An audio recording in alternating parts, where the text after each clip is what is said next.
buenos días, niños, muy buenos días, papás.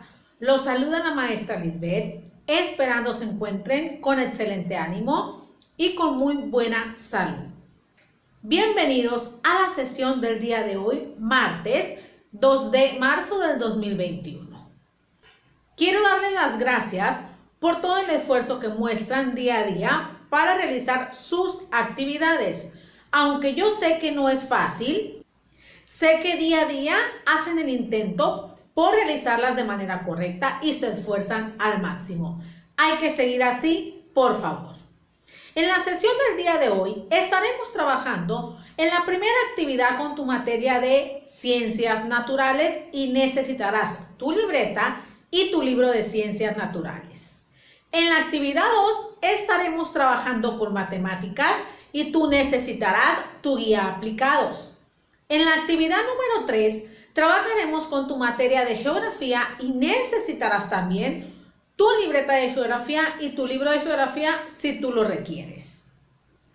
Hay que reunir su material y estar muy atentos a cada una de las explicaciones que te voy dando para que puedas realizar las actividades y aprender un poquito más día a día. Recuerda que las evidencias tienen que llevar tu nombre, fecha, instrucciones y el título y ser claras para podértelas calificar. Si tienes algún error, no te preocupes, yo te lo corrijo porque todos podemos equivocarnos, ¿sale? Hay que concentrarse, mucha suerte, vamos a iniciar con la clase.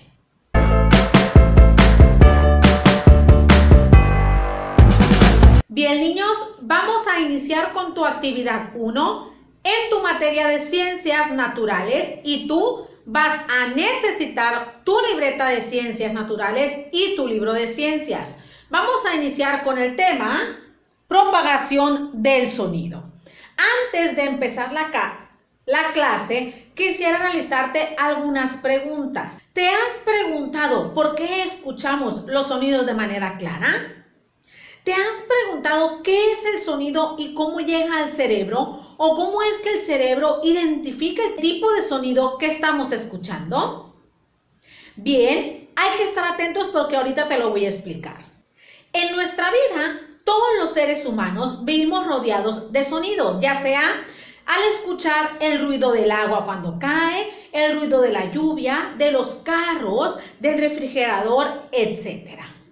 Pero, ¿qué es el sonido o cómo llega este a nuestro cerebro? El sonido es generado cuando se producen vibraciones en algún material, aunque este no se puede percibir claramente siempre.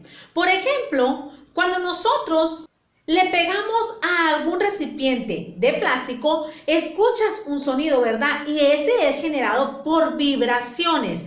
Así se genera o crea el sonido, mediante esas vibraciones. ¿Cómo es que se propaga el sonido? El sonido se propaga como ondas sonoras en el aire. Quiere decir que estas ondas no se van a poder observar, solamente se van a poder escuchar y están en el aire. Debido a esas ondas es por lo que se produce o propaga el sonido. ¿Y qué son esas ondas sonoras? Las ondas son movimientos periódicos del medio y provocan que se genere el sonido y existen dos, transversal y longitudinal.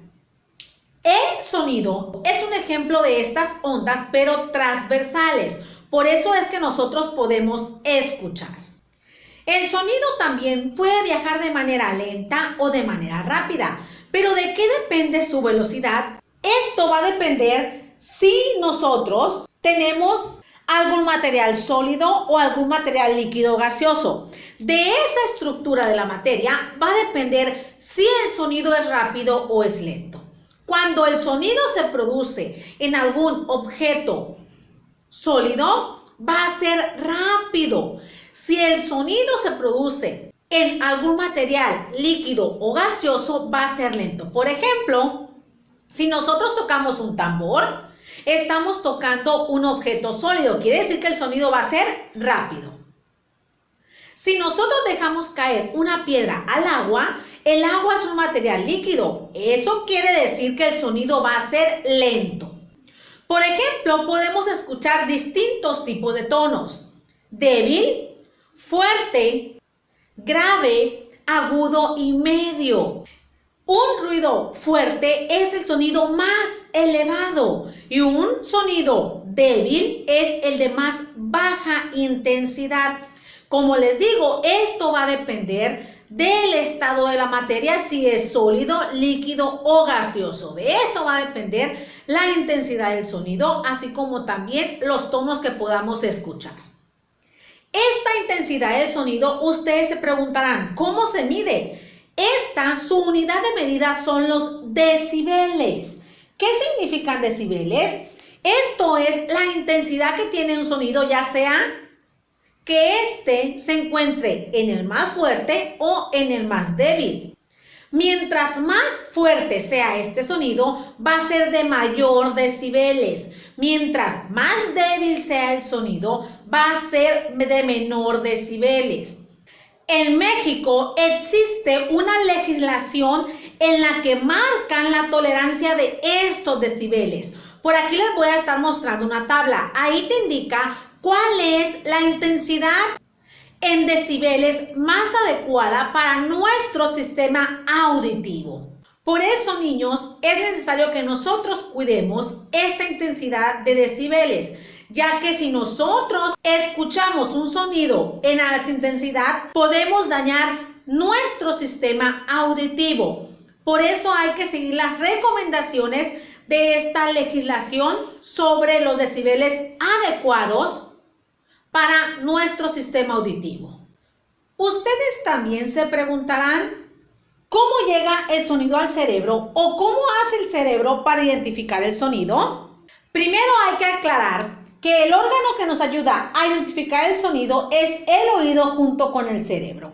Pero ¿cómo le hacen estos para que conjuntamente nuestro cerebro lo identifique? Ahí les va la explicación. Primero se los voy a dar oralmente y ahorita les muestro la imagen con los pasos. ¿Para qué? Para que el cerebro identifique el sonido. Hay que poner atención, ¿sale? Primeramente, el sonido o las ondas sonoras entran por el sonido externo al conducto auditivo.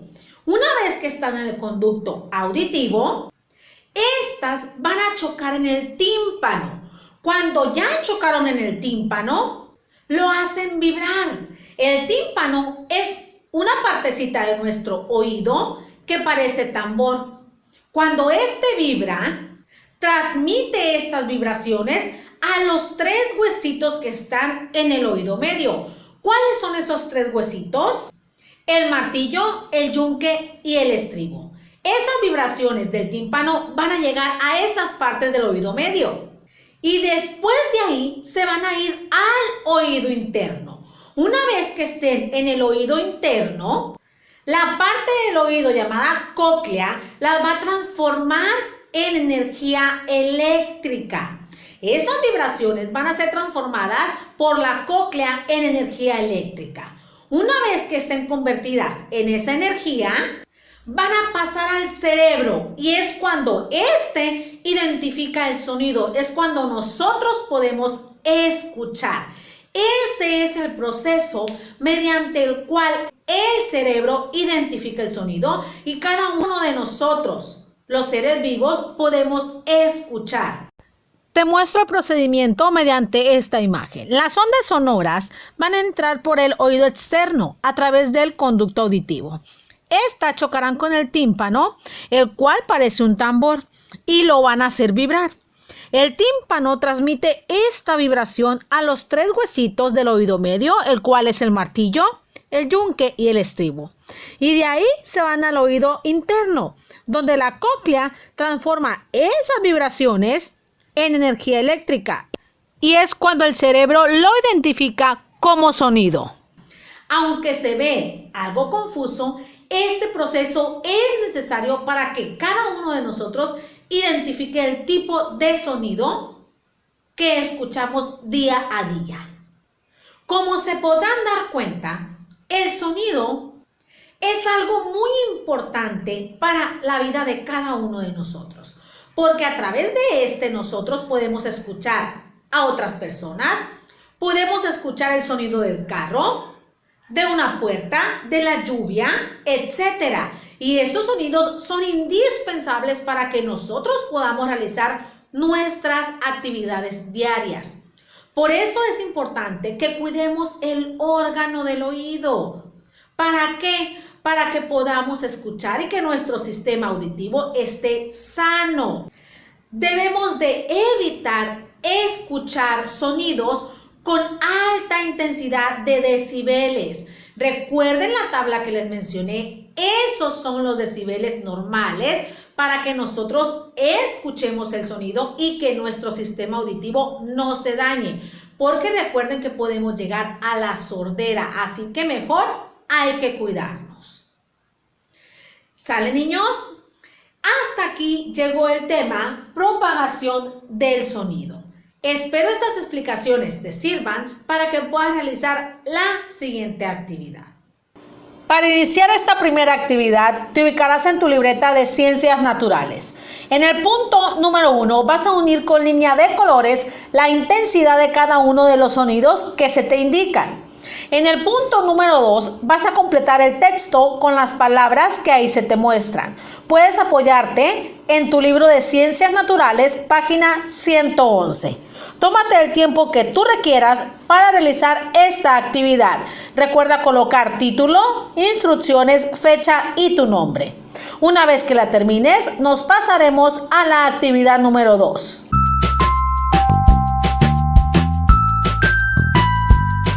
Excelente, niños, vamos por tu actividad número 2 en tu materia de matemáticas con el tema factor constante de proporcionalidad. En esta ocasión, tú vas a identificar qué es un factor constante de proporcionalidad y cómo poder calcularlo. Para iniciar la clase te explicaré el concepto básico de este tema. Hay que estar concentrados, por favor. Un factor constante de proporcionalidad es cuando un valor sube o baja en proporción a otro. Que si un valor sube, el otro también suba. Que si un valor baja, el otro también baja, pero en las mismas proporciones. Si un valor tú lo vas sumando de 4 en 4, el otro también lo va a hacer sumando de igual manera. ¿Para qué? Para que sean proporcionales. Te mostraré cómo poder calcularlo para que lo entiendas mejor. Aquí te muestro una tabla. En una columna están la cantidad de aviones y en otra columna el tiempo que hacen esos aviones en minutos. Si tú te fijas, esta columna va en aumento, por lo tanto, esta otra también va a ir en aumento. Lo que va a pasar en una columna va a pasar en la otra. Esa es la característica principal del factor constante de proporcionalidad.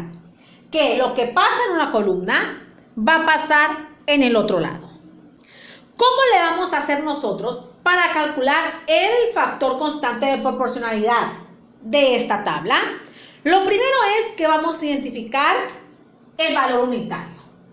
Quiere decir que este valor unitario es 3.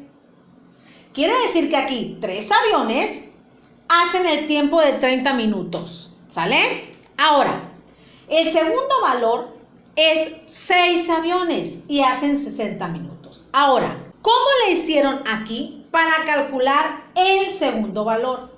Solamente identificaron la sucesión de esta tabla. Si te fijas, el 6 es el doble de 3. Por lo tanto, el 3 se multiplicó aquí por 1 para llegar a 3. El 3 por 2 y fue 6. El 3 por 3, 9. 3 por 4, 12. Ese será el factor constante de proporcionalidad en esta columna, así como también en esta otra. Si nosotros identificamos esta sucesión va de 3 en 3, quiere decir que esta otra va a ir de la misma manera. Así se calcula el factor constante de proporcionalidad. Por ejemplo, aquí 30 por 1, 30. 30 por 2, 60. 30 por 3, 90. 30 por 4, ¿cuánto es 30 por 4? Vamos a ver, 4 por 0, 0, 4 por 3, 12. Quiere decir que aquí son 120 minutos. Si observaste, lo que pasó en esta columna, también pasó en esta otra. Eso es el constante de proporcionalidad. Hasta esta parte vamos bien. Hasta esta parte es entendido que el factor constante de proporcionalidad es cuando un valor es proporcional a otro. Ahora vamos a pasar a otro ejemplo distinto a este, ¿sale? En este otro ejemplo te muestro la cantidad de niños y la cantidad de paletas que le van a tocar a cada niño. Si observas, el factor constante de proporcionalidad va en aumento tanto en esta parte como en esta otra. Entonces, la característica principal de este factor constante de proporcionalidad es que lo que pasa en una parte pasa en la otra. Si esta sucesión, recuerden, va multiplicándose por 3, también esta otra se va multiplicando por 3. ¿Entendido? Pero como ustedes observan ahí, no tenemos el valor de un niño o que cuántas paletas le van a tocar a un niño. Pero sí tenemos que a 3 niños le van a tocar 24 paletas.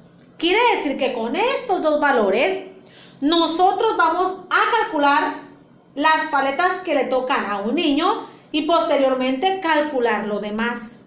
Si observas, este factor constante de proporcionalidad va en aumento.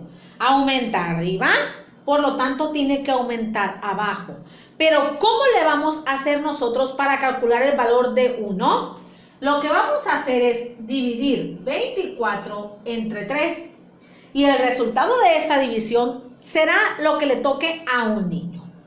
Tenemos que encontrar un número que multiplicado por 3 nos dé 24. A ver, recuerda la tabla del 3. 3 por cuánto nos da 24. 3 por 8 u 8 por 3, 24. Quiere decir que a un niño le van a tocar 8 paletas. Ese será el factor constante de proporcionalidad. A un niño le van a tocar 8. Quiere decir que aquí multiplicamos 1 por 8, 8, ¿sale? Quiere decir que acá vamos a multiplicar 2 por 8, 16. 3 por 8, 24. Si se fijan, el factor constante de proporcionalidad es 8. Todo lo vamos a ir multiplicando por 8. ¿Por qué por 8? Porque a un niño le van a tocar 8 paletas. Entonces, lo que va a pasar con una columna va a pasar con otra. Si aquí va a aumentar, aquí abajo también va a aumentar. ¿Sale? Ok, ahora vamos a calcular el valor que va en esta columnita. A 4 niños, ¿cuántas paletas le tocan? Vamos a ver. 4 por 8, ¿cuánto es 4 por 8? 32. A 5 niños, ¿cuánto le toca? 5 por 8, 40. Si te fijas, va de 8 en 8. Eso quiere decir que encontramos la proporcionalidad de ambos valores, tanto los que van arribita como los que van abajo. Ok, ahora vamos a explicar tu actividad, por favor, concéntrense. Se van a ubicar en su guía aplicados, en la página 119. En el punto número 1, ustedes tienen 2 tablitas. Yo les voy a ayudar a resolver la primera y así van a resolver ustedes la segunda. Tenemos que calcular el factor constante de proporcionalidad. Lo primero que vamos a realizar es identificar el 2. ¿Por cuánto lo tienes que multiplicar para llegar a 10? 2 por 1, 2. 2 por 2, 4. 2 por 3, 6. 2 por 4, 8. 2 por 5, 10. Quiere decir que todos los datos tú los vas a multiplicar por 5 para calcular el número de monedas de a 5, para llegar al factor constante de proporcionalidad. ¿Por qué? Porque estas son las monedas de 10 y estas son las monedas de 5 que tú vas a necesitar para tener la misma cantidad. Lo primero que hice yo fue preguntarme, 2 por cuánto me da 10. 2 por 5, quiere decir que el 5 lo voy a utilizar en todos los valores. 8 por 5, 40. 15 por 5, ¿cuánto es? 5 por 5, 25, llevamos 2, 5 por 1, 5 y 2, 7. 75. 24 por 5. 5 por 4, 20, hay 2, 5 por 2, 10 y 2, 12. Significa que 24 por 5 son 120. Así tú vas a completar estos valores. Ahora, ¿cómo le vas a hacer tú para calcular estos valores que están hasta abajo? Lo que vas a realizar es colocar el número de monedas de 5 y el número de monedas de 10. Y vas a dividir estos dos valores. A 10 le sacaste mitad, ¿cuánto es? 5. A 40 lo vas a dividir entre 8. Todos estos valores te tienen que dar el factor constante de proporcionalidad. Lo vamos a comprobar. 40 entre 8. 8 por cuánto nos da 40. Ahí está. Ahora, el 75 tú lo vas a dividir entre las monedas de 10.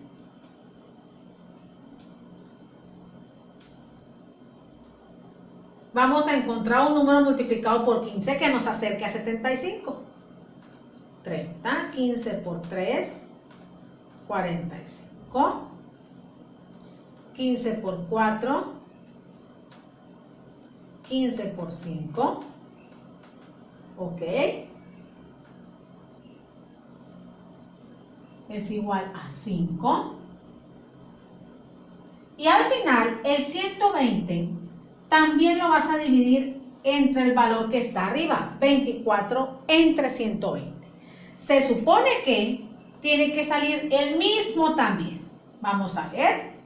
4 por 5, 20, llevamos 2, 5 por 2, 10 y 2, 12.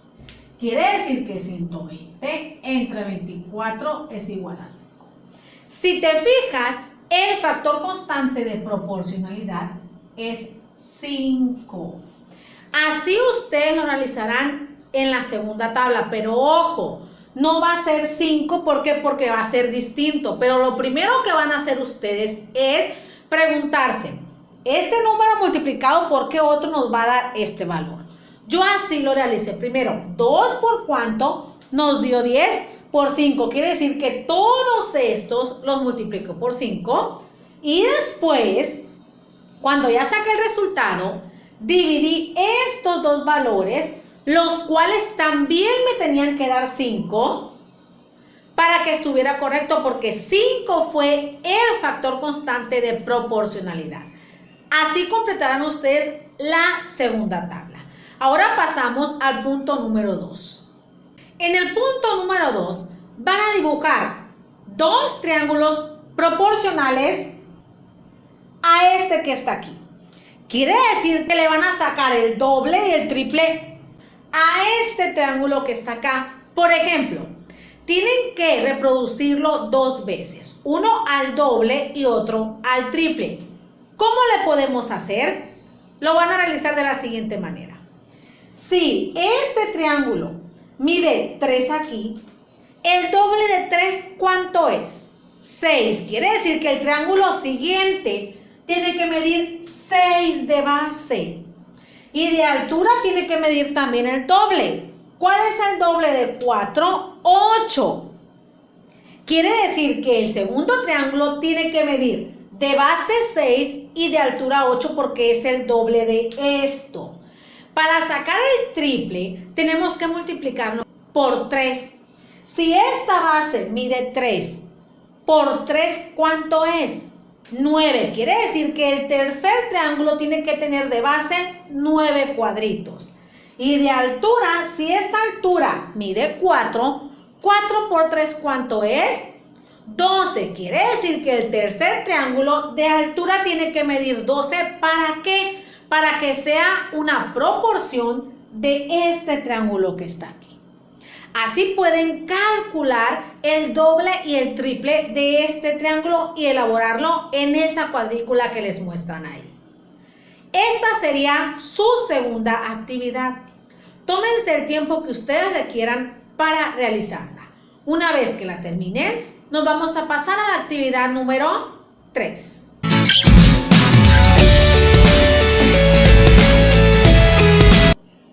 Excelente, niños, vamos por su actividad 3 en su materia de geografía y para esto van a necesitar su libreta de geografía y su libro de geografía si ustedes lo requieren. Estaremos trabajando en esta ocasión con el tema actividades económicas primarias. El objetivo de esta clase es que tú identifiques las 5 actividades que se consideran primarias, tanto ejemplos como definiciones, así como también que identifiques qué es una materia prima y un producto.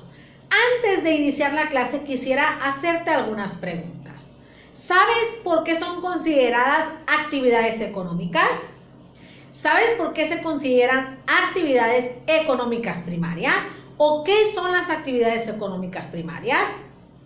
Primero, vamos a iniciar explicando qué son actividades económicas.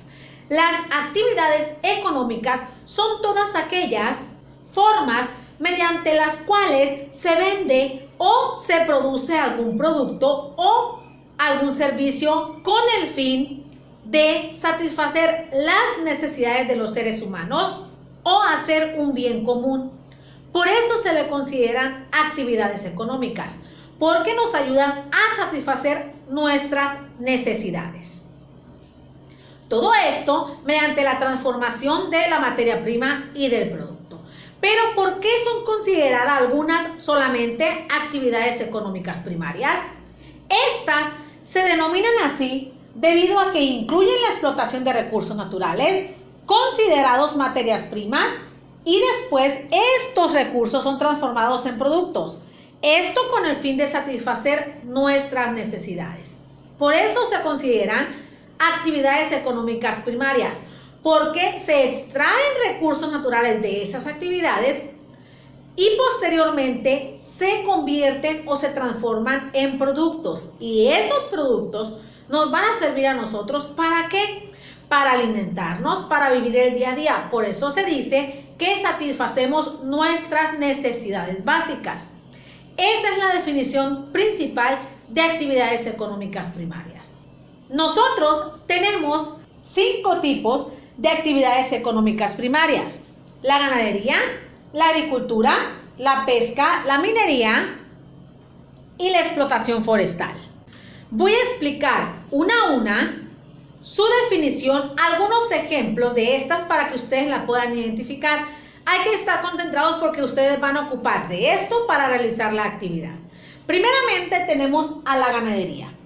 ¿Por qué se considera ganadería? Porque esta es la crianza de animales de diferentes tipos de ganado, ya sean vacas, cerdos, cabras, etc. Es toda la crianza de animales, por eso se consideran ganadería.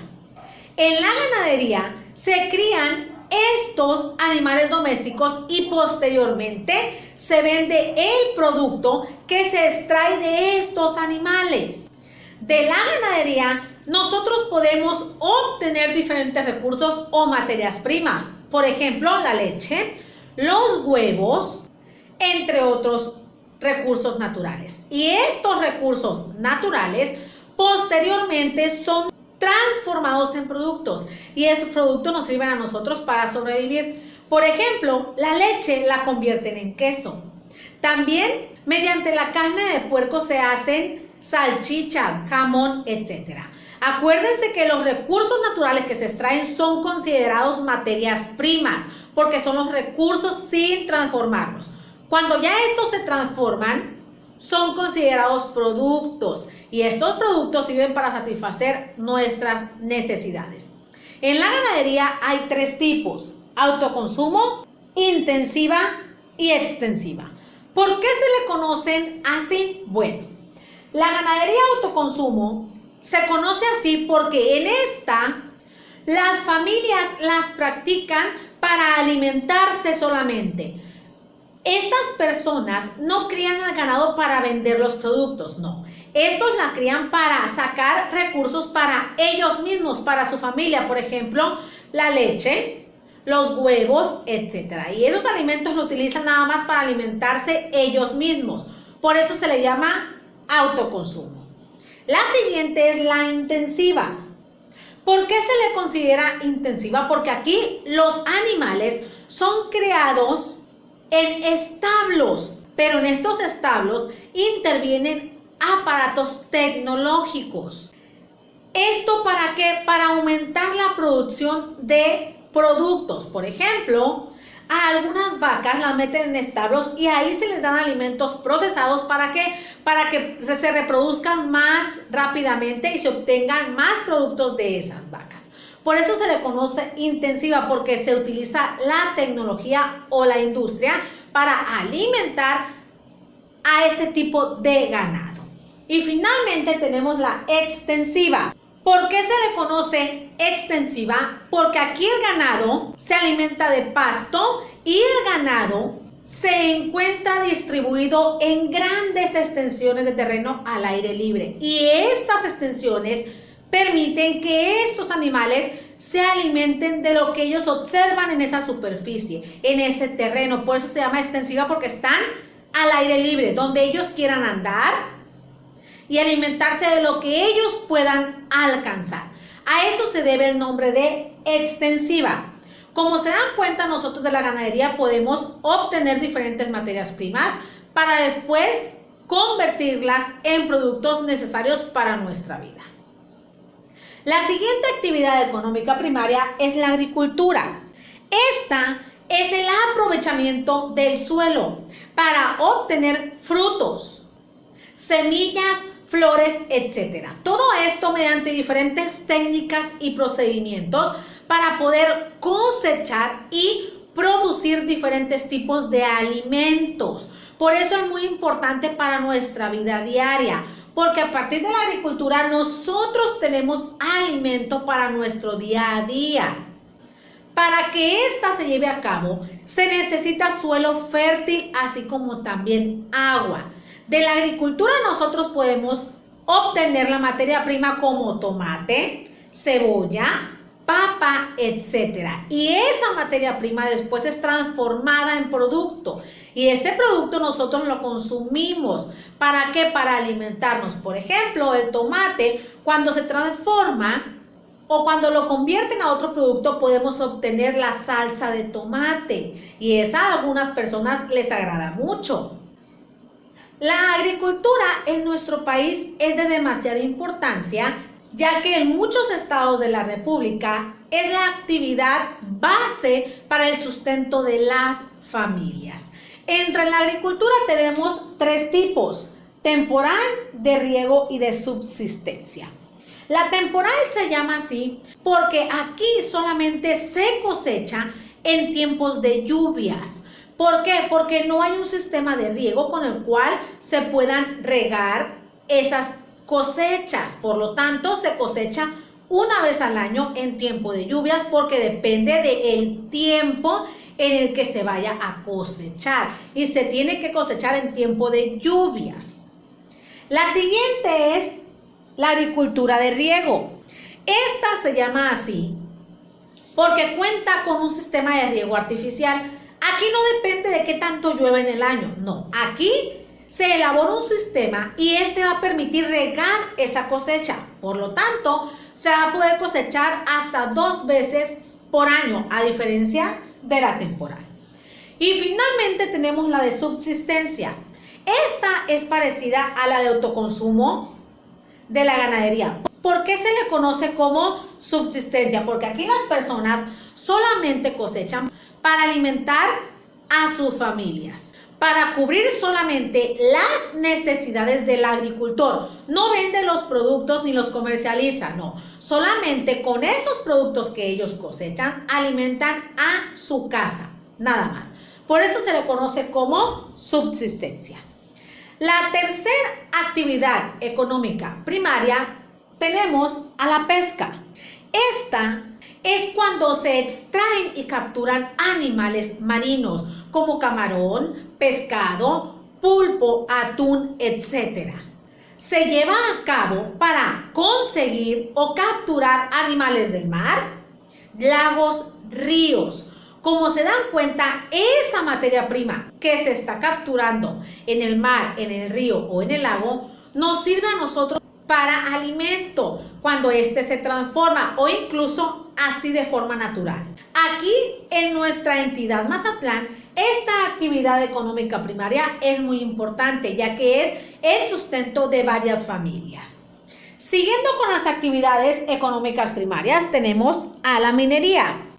Esta se considera la explotación y aprovechamiento de los yacimientos minerales encontrados en el subsuelo, en el aire y en diferentes profundidades. Los recursos que más se explotan aquí son el oro, la plata, el bronce, el zinc, el petróleo, el gas, la sal, la arena, etc. Y estos recursos o esta materia prima nos sirven a nosotros para elaborar diferentes productos, por ejemplo, sillas, gasolina, el gas que tú necesitas para cocinar día a día, etc. Por eso también esta actividad económica primaria es muy importante, al igual que las demás. Y finalmente tenemos a la explotación forestal.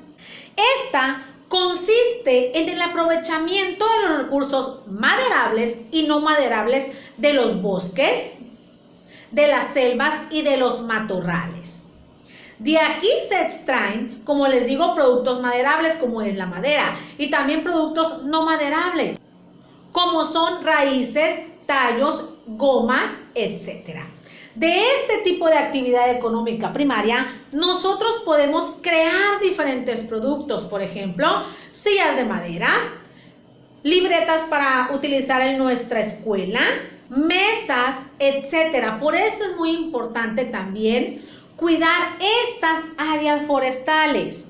¿Para qué? Para que no se lleve a cabo una tala inmoderada de árboles y no quede perjudicado ese hábitat y los animales que ahí viven. Como pueden observar, niños, cada una de las actividades económicas primarias que les acabo de mencionar sirven para obtener diferentes materias primas, diferentes recursos naturales, y esos recursos naturales son transformados a productos y esos productos a nosotros nos sirven para satisfacer las necesidades básicas. Recuerden que la materia prima es cuando el recurso todavía no se transforma y el producto es cuando ya ese recurso es transformado mediante la tecnología o la industria, y es cuando nosotros lo consumimos o incluso algunos se consumen de forma natural. Como ustedes se darán cuenta, todas estas actividades económicas son muy importantes. ¿Para qué? Para proporcionarnos a cada uno de nosotros diferentes productos y mediante estos poder alimentarnos. Por eso es muy importante que cuidemos de estas áreas donde se desenvuelven estas actividades económicas. ¿Sale? Bien, niños, hasta ahí queda el tema actividades económicas primarias. Ahora vamos a explicar la actividad, hay que poner atención. Para realizar esta actividad te ubicarás en tu libreta de geografía. En el punto número 1 vas a escribir en las líneas la actividad económica primaria que se describe en cada oración. En el punto número 2 vas a escribir qué tipo de ganadería y agricultura se refiere cada descripción. Puedes apoyarte en tu libro de geografía, página 111 y 112. Tómate el tiempo que tú requieras para realizar esta actividad. Recuerda colocar título, fecha, instrucciones y tu nombre. Bien hecho, niños, han llegado al final de sus clases. Excelente, niños, llegaron al final de su clase. Muchas gracias por no haberse saltado nada de este video. Recuerden que sus evidencias las recibo en el transcurso del día. Les mando un fuerte abrazo y un beso de parte de su maestra que los quiere y los extraña. Por lo pronto nos vemos el día de mañana. Bye.